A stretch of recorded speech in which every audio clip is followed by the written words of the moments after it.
उन्होंने बताया, और जो उन्होंने बताया मैं चाहता हूं कि पहले मैं वो आपको एज इट इज बताऊं, फिर आज मैं आपको वो असल कहानी सुना दूंगा कि एक्चुअली हुआ क्या था, जनरल बाजवा ने कौन सा खेल खेला था और वो क्यों खेला था।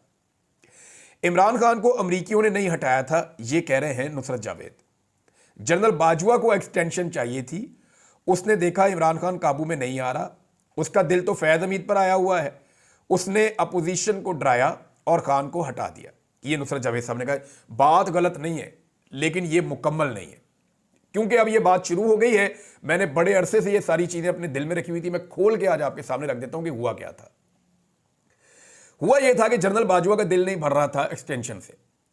जब इनको 2019 में एक्सटेंशन मिली और सारी पॉलिटिकल पार्टीज ने इनको एक्सटेंशन दी, तो जनरल बाजवा ये क्लेम करते थे कि मैं इमरान खान का आर्मी चीफ नहीं हूं, मैं सारी पॉलिटिकल पार्टीज का मुत्तफिका आर्मी चीफ हूं। अब जनरल बाजवा को एक एक्सटेंशन और चाहिए थी और वो एक एक्सटेंशन के लिए पर तोल रहे थे। 2021 में उन्होंने चेक करना शुरू किया कि 2022 में क्या इमरान खान मुझे एक और एक्सटेंशन देगा। तो जनरल बाजवा के जो बहुत करीबी लोग थे पाकिस्तान तरीके इंसाफ में, जो इमरान खान साहब के वज़रा के अंदर भी शामिल थे, बाद में वो छोड़कर भी इमरान खान साहब को चले गए, उनसे जनरल बाजवा ने राब्ता किया और अंदाजा लगाने के लिए कहा कि जरा अंदाजा तो लगाएं कि मामला क्या है। तो जब इमरान खान साहब के साथ ऑफ द रिकॉर्ड लोगों ने बात की, तो इमरान खान साहब ने कहा यार मैं पहले एक्सटेंशन देकर पछता रहा हूं, मैंने अपना असूल तोड़ा है, तो मैं दोबारा एक्सटेंशन देना अभी बड़ा वक्त पड़ा है, देखेंगे। इमरान खान साहब ने नागवारी का इजहार किया इस सवाल के जवाब में। यह इंफॉर्मेशन जनरल बाजवा तक पहुंच गई कि इमरान खान मुझे जाती तौर पर एक्सटेंशन मजीद देने के हक में नहीं है। अच्छा, यह बात सिर्फ बाजवा साहब तक नहीं पहुंची, आसपास भी पहुंच गई, यानी जो मिलिट्री एस्टेब्लिशमेंट के हल्के हैं उनके अंदर भी चली गई। बाजवा साहब ने बेइज्जती महसूस की, उन्होंने कहा जी एक्सटेंशन तो मैंने लेनी है, अब इमरान खान नहीं होगा, एक्सटेंशन मैं ले लूंगा, मैं अपने बंदे लाके एक्सटेंशन ले लूंगा। वैसे भी उनके दिल के अंदर एक प्यार मोहब्बत तो था मियां नवाज शरीफ साहब के साथ, वो सब जानते हैं कि जनरल बाजवा और क्या ताल्लुक है नवाज शरीफ का और जनरल बाजवा के ससुर का और ख्वाजा आसिफ का, ये नेक्सस है क्या एक्चुअली, ये सबको पता है, कुछ छुपी हुई बात नहीं है। जनरल बाजवा ने 2 टारगेट सेट किए थे, इमरान खान को हटाकर दूसरी पार्टी लाकर उससे अपने लिए एक्सटेंशन लेने के लिए 2 टारगेट थे। नंबर 1, पाकिस्तान की पॉलिटिकल पार्टीज, उनको सबको राजी करना है कि इमरान खान की हुकूमत गिरा के आप आएं और आके मुझे एक्सटेंशन दें। नंबर 2, पाकिस्तान की मिलिट्री एस्टेब्लिशमेंट को राजी करना है, क्योंकि इमरान खान मिलिट्री एस्टेब्लिशमेंट के अंदर मकबूल थे। तो सबसे पहले तो फैज हमीद को हटाया गया और जनरल नदीम अंजुम साहब आ गए। अब हुआ यह कि मिलिट्री एस्टेब्लिशमेंट को कैसे समझाया जाए। मैंने आपको कई दिनों से एक बात कर रहा हूं कि पाकिस्तान की मिलिट्री एस्टेब्लिशमेंट का एक रिकॉर्ड बड़ा क्लियर है और हमेशा से क्लियर है कि वो कभी भी अमेरिका के खिलाफ नहीं जाते, जो अमेरिका कहता है वो वही करते हैं। तो मिलिट्री एस्टेब्लिशमेंट को कंट्रोल करने के लिए अमेरिका से एक दबाव दरकार था, ताकि जनरल बाजवा के साथ सारे के सारे मिल जाएं। अब अमेरिका के अंदर लॉबिंग शुरू करवाई गई 2021 में सॉरी, ये लॉबिंग बहुत तेज हो गई और उसके लिए पैसा भी पाकिस्तान का खर्च हुआ। ये कहानी सारी अब सामने आ चुकी है, ढकी छुपी नहीं है, अखबारात में छप भी चुकी है। तो जनरल बाजवा साहब ने अमेरिका में लॉबिंग करवा के उनको बताया इमरान खान आपके लिए बहुत बुरा है, मैं आपके लिए बहुत अच्छा हूं, ये बाकी पॉलिटिकल पार्टीज बेहतर है आपके लिए, इमरान खान बहुत बुरा है। जो बाइडन पहले ही इमरान खान साहब से शख्सी तौर पे थोड़ा सा वो रखते थे बुग्स, तो वो फौरी तौर पे इनके ट्रैप में आए और जबरदस्त किस्म का एक वहां से साइफर आ गया। जनरल बाजवा साहब, अब देखिए इमरान खान साहब बार बार पूछते थे साइफर लिखा किसके नाम गया था कि इमरान खान को निकालो, किसके नाम था, यानी लिखा तो आपके वो साइफर तो एक्चुअली नोट्स होते हैं ना, एक्चुअली तो साइफर नोट्स होते हैं, जो मीटिंग हो रही होती है, तो वो ऑर्डर किसके लिए था, एक्चुअली पाकिस्तान की एस्टेब्लिशमेंट के लिए था। तो जनरल बाजवा ने मिलिट्री एस्टेब्लिशमेंट को बताया कि जनाब ऐ हो गया, अमेरिका इमरान खान को अब बर्दाश्त नहीं कर रहा, इसको निकालना पड़ेगा। सियासतदानों को जनरल बाजवा ने डराया कि इमरान खान जो है ना वो जनरल फैज हमीद को ले आएगा और ये जितना आपके ऊपर जुल्म हुआ ना ये सारा जनरल फैज हमीद ने किया, मैं तो आपके साथ हूं।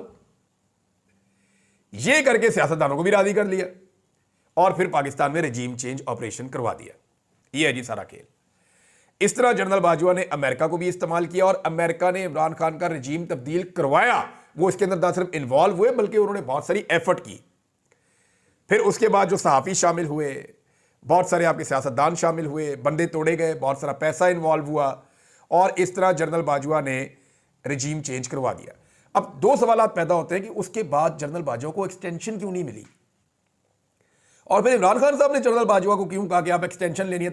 एक्चुअली इमरान खान ने दुरुस्त कहा था कि अगर आप अभी छेड़ेंगे हुकूमत को, हमारी पॉलिसीज खराब हो जाएंगी, लोग इन पे एतबार नहीं करेंगे, मुल्क की इकॉनमी बढ़ जाएगी, और वो बढ़ गई। वो अभी तक ठीक नहीं हो रही, सारे कोशिशें करके देख चुके हैं। यानी जो फौज ने भी एफर्ट डाली उसका भी कुछ नहीं बना, कोई कुछ नहीं कर सका इकॉनमी को ठीक करने के लिए। इमरान खान ने ठीक कहा था। ये कि दूसरा सवाल यह कि बाजवा साहब को एक्सटेंशन क्यों नहीं मिली, उसकी दो चीजें हुई थी। अब मैं आपके सामने वो फैक्ट रखने लगा हूं जो मुझे थोड़े दिन पहले पता चले थे। हुआ ये कि जनरल बाजवा ने एक्सटेंशन लेने के लिए मौजूदा हुकूमत के ऊपर दबाव डाला, जिसकी गवाही इरफान सिद्दीकी ने और नून लीग के कई लोगों ने दे दी है कि बाजवा साहब कहते थे एक्सटेंशन दो, 2 साल की मुझे मजीद, लेकिन हुकूमत उन्हें कहती थी हम आपको 1 साल की एक्सटेंशन देंगे, 2 साल की नहीं देंगे। हुकूमत यह चाहती थी कि फैज हमीद समेत बहुत सारे जर्नैल रिटायर हो जाएं, जनरल बाजवा कंटिन्यू कर लें, 2023 में नए आने वाले बंदों में से हम एक बंदा चुन के अपना आर्मी चीफ लगा लेंगे, हमें सुकून हो जाएगा। लेकिन जनरल बाजवा 2 साल की एक्सटेंशन मांग रहे थे, इस पे झगड़ा हो रहा था। जनरल बाजवा ने मार्शल लॉ की धमकी भी लगाई कि मैं मार्शल लॉ लगा दूंगा अगर आपने मुझे एक्सटेंशन ना दी तो। उन्होंने कहा हुकूमत ने कि इमरान खान जीने नहीं देगा अगर आपको हमने एक्सटेंशन दी, हमारी तो सियासत बढ़ जाएगी, सारी अवाम आपके खिलाफ हुई है, हमें तो बूट पॉलिश के दाने मिल रहे हैं। तो फिर जनरल बाजवा ने क्या किया कि पंजाब के अंदर फ्री एंड फेयर इलेक्शन करवा दिया। वो जो 20 सीटों पे इलेक्शन हुआ था 17 जुलाई 2022 को, और उस बुनियाद पे इमरान खान साहब से मुलाकात करके कहा कि देखें मैंने फ्री एंड फेयर इलेक्शन करवाया, मैं बिल्कुल ऐसा free and fair election Pakistan में करवाना चाहता हूं, लेकिन ये इलेक्शन अभी नहीं हो सकता, उसके लिए मुझे एक एक्सटेंशन चाहिए, चंद महीने में मैं रिटायर हो रहा हूं, आप मुझे एक एक्सटेंशन दे दें। मुझे हुकूमत 1 साल की एक्सटेंशन दे रही है आपकी मर्जी के खिलाफ, अगर आपकी मर्जी शामिल हो जाए तो मैं 2 साल की एक्सटेंशन ले सकता हूं, मैं बड़े आराम से आपको फ्री एंड फेयर इलेक्शन करवा दूंगा, खान साहब आपकी मकबूलियत है, आप जीत जाएंगे, हमारे खिलाफ आप बयानियां बनाना बंद कर दें। इमरान खान साहब नहीं माने। उन्होंने कहा, जनरल बाजवा साहब ने यह भी धमकाया कि मेरे बाद जो आएगा ना, आप लोग जो है वो कानों को हाथ लगाएंगे। और बाजवा ने एक नहीं कई जगह पे कहा। अब हुआ यह कि इमरान खान साहब माने नहीं, और उन्होंने कहा जी 6 महीने बाजवा साहब आपको हम दे सकते हैं और आप इलेक्शन करवाएं और जाएं। अब 6 महीने की जब बात आई तो जनरल बाजवा को लगा कि 6 महीने की एक्सटेंशन क्या एक्सटेंशन है। अब वो हुकूमत को कह रहे हैं कि देखिए इमरान खान इतना तो मान गया है ना, उसने स्टेटमेंट तो दे दिया है, तो आप मुझे 2 साल की दे दें। हुकूमत के साथ उनकी ये मारधाड़ चल रही थी, इतने में शहीद अरशद शरीफ शहीद हो गए। यानी इसमें 2-3 चीजें ध्यान में रखिएगा। एक तो शहबाज गिल के ऊपर और आदम सवाती के ऊपर जुल्म और जबर के पहाड़ तोड़ दिए गए, लोगों को नंगा करने का सिलसिला शुरू हो गया, और यह सारा काम ISI पाकिस्तान की इंटेलिजेंस एजेंसी है उसके ऊपर इल्जाम लगता है कि वो कर रही थी। और लगातार जब ये चीजें हो रही थी तो इससे नफरत और ज्यादा बढ़ती गई जनरल बाजवा के खिलाफ। अरशद शरीफ की शहादत का डायरेक्ट इल्जाम जनरल बाजवा पे आया, और मैं आज भी समझता हूं कि जनरल बाजवा ही वजह है अरशद शरीफ की शहादत की।